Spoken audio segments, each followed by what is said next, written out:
Viens Seigneur, ne tarde plus, hâte le jour de ton retour. Fais lever sur terre la splendeur de ta gloire. Fais lever sur terre la splendeur de ta gloire.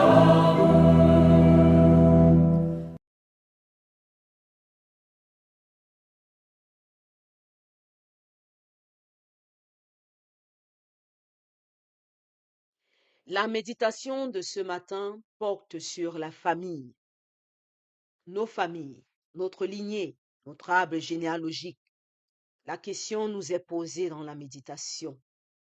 Connaissons-nous notre histoire, notre arbre généalogique? Est-ce qu'il y a des personnes ou des situations dans notre histoire, dans notre lignée, que nous avons tendance de cacher ou d'exclure? Eh bien, Dieu l'inclut dans notre famille.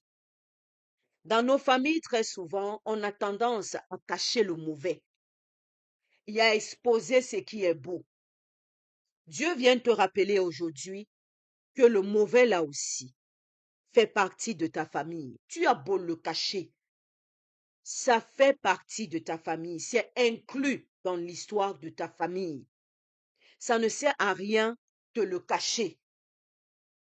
Tu dois plutôt prendre cette partie obscure et la transformer en partie lumière. Prendre cette partie que tu as honte et que tu caches et la transformer. Parce que Dieu ne va pas l'effacer. Dieu n'efface rien dans notre histoire. Il transforme notre histoire. Et Jésus est le moteur de cette transformation, puisqu'il est l'exemple parfait. Il n'est pas tombé du ciel, le Fils de Dieu. Et nous savons que cela n'est pas impossible à Dieu. Il n'est pas tombé du ciel. Il n'est pas sorti de terre comme Adam, mais il est sorti d'une lignée familiale.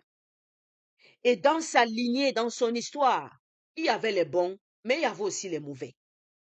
Il y avait les choses qu'on pouvait montrer en pleine, mettre ça comme un étendard. Mais il y avait aussi d'autres que vraiment c'était des parties obscures, des situations obscures, des personnes qui se sont éloignées de Dieu. Mais dans cette lignée-là, Jésus est venu. Donc dans la lignée de Jésus, il n'y a pas que des saints. Alors pourquoi dans ta famille, tu exclus ceux que toi tu dis, ils sont contre-courant? Alors d'être le Jésus de ta famille, de porter cette lumière pour ouvrir la porte que l'obscurité a fermée. Pourquoi tu n'es pas cette personne qui fait accomplir, qui apporte l'accomplissement des promesses de Dieu dans ta famille, au lieu d'être là en mode juge et juger tout le monde? Mon père m'a abandonné, ma mère a fait ceci, mon frère a fait cela, mes oncles paternels me détestent, mes oncles maternels alors, c'est la magie, ils n'aiment pas me voir. Dans ma famille paternelle, on ne m'aime pas. Dans ma famille maternelle, on me déteste. Dans ceci, dans cela, telle chose s'est passée dans ma famille. La honte a fait ceci, la honte a fait cela. Pourquoi tu te positionnes en juge? C'est ta lignée. C'est celle que Dieu a choisie pour toi. S'il t'a fait naître dans cette famille, c'est pour une raison. Si les autres n'ont pas compris, amène-les à comprendre que chaque membre de la famille a un rôle à jouer, même celui qui est à contre-courant. Il favorise l'équilibre. Chaque personne a sa pierre à apporter à l'édifice dans une famille. Joue ta partition. Dieu peut-être t'a choisi pour sortir ta famille des ténèbres, pour sortir ta famille des rites mystiques, pour sortir ta famille de la sécheresse spirituelle. Peut-être c'est toi que Dieu a choisi. Alors remplis pleinement ta mission et permet que l'accomplissement des promesses de Dieu se réalise dans ta famille.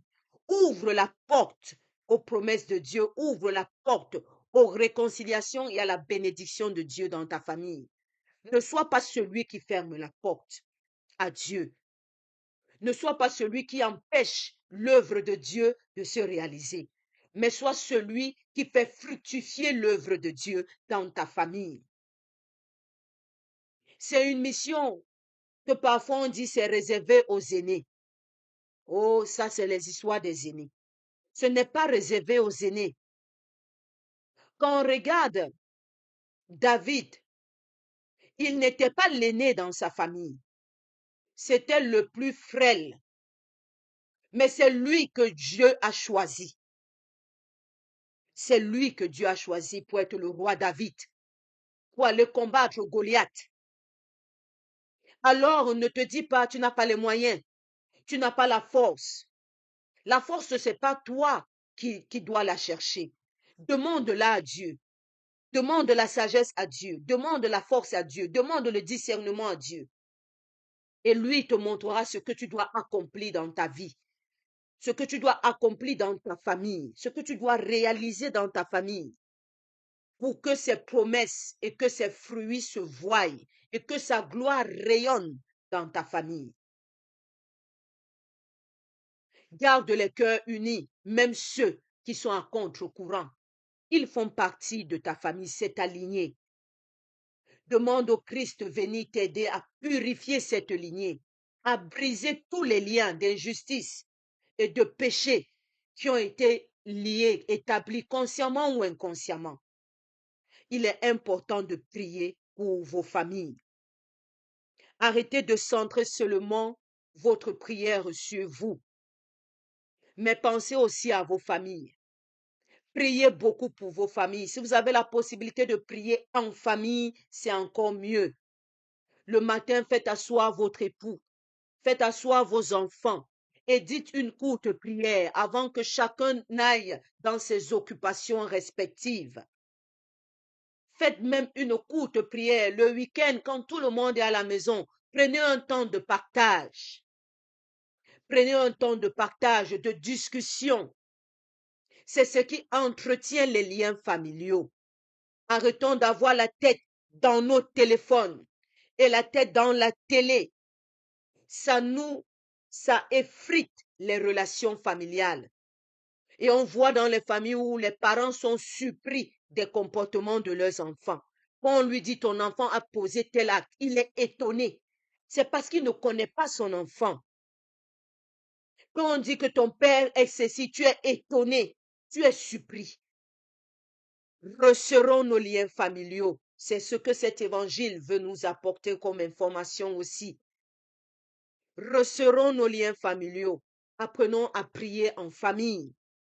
Apprenons à méditer la parole de Dieu en famille. Noël, c'est la fête de la famille.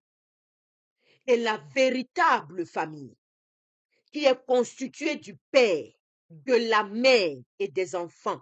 En Afrique, ça s'élargit du cousin, du neveu, de la tante, du tonton, de tata, de grand-père, de grand-mère.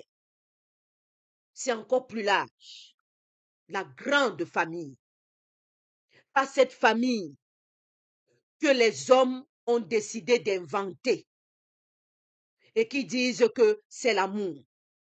Dieu, quand il constituait le monde et quand il a fait naître son fils sur cette terre, fait entrer quand lui-même, il a décidé d'entrer dans ce monde par son fils. C'était dans une famille constituée d'un père, d'une mère, et non d'un père et d'un père ou d'une mère et d'une mère. Ça, ce n'est pas la famille de Dieu. Quelle que soit l'issue, ce n'est pas la famille de Dieu. Ce n'est pas et ça ne sera jamais la famille de Dieu. Ce que Dieu a constitué, il ne le rectifie pas pour nous faire plaisir. Il a dit la famille, c'est le père, la mère et l'enfant. Il n'a pas dit deux sexes de même nature.